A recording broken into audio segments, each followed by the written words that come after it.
Title: The Gift of Faith. In the heart of a bustling city, amidst the towering skyscrapers and the ever-rushing crowd, there lived a man named Daniel. He was a man of science, a rationalist, who relied on facts and evidence to explain the world around him.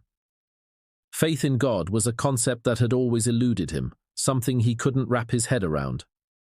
One bright morning, as Daniel was sipping his coffee and reading the newspaper, he noticed an event poster.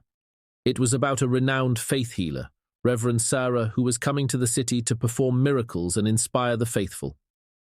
Intrigued by the idea, and perhaps with a touch of skepticism, Daniel decided to attend her event. The event took place in a grand cathedral. The atmosphere was electric with anticipation. As Reverend Sarah took the stage, people around him bowed their heads and closed their eyes, fervently praying for her blessings. Daniel, however, watched with a critical eye.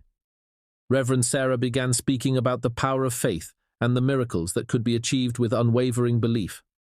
Her words resonated with the audience, and many people shared their stories of healing and transformation. Daniel remained a skeptic, unable to feel the same faith that the others did. After the speech, the Reverend offered to meet with individuals who needed spiritual guidance.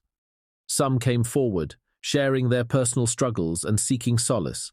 With a sigh, Daniel thought he would go, if only to see what all the fuss was about. As he approached Reverend Sarah, he noticed her warm, welcoming smile. She asked him, "What brings you here, my friend?" Daniel hesitated, then said, "I came to see if I could find something, faith, I suppose. I've always been a man of reason, and I'm not sure I believe in God." Reverend Sarah nodded, understanding his uncertainty.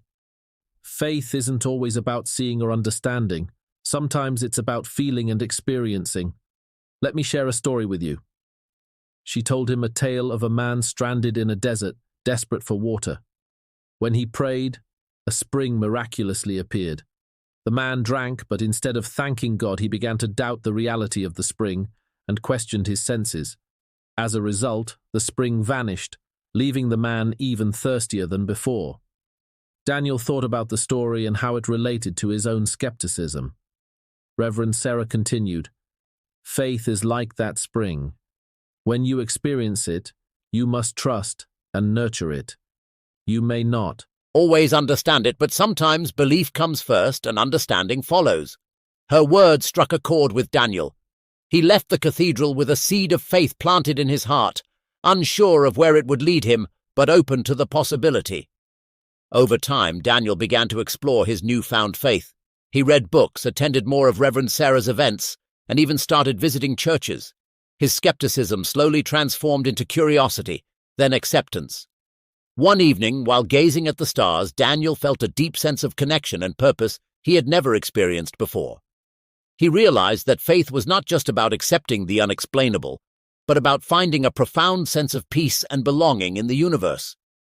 The gift of faith was not something that could be measured or proven by science, but it was a transformative force that had brought Daniel closer to a belief in God, and more importantly, closer to understanding himself.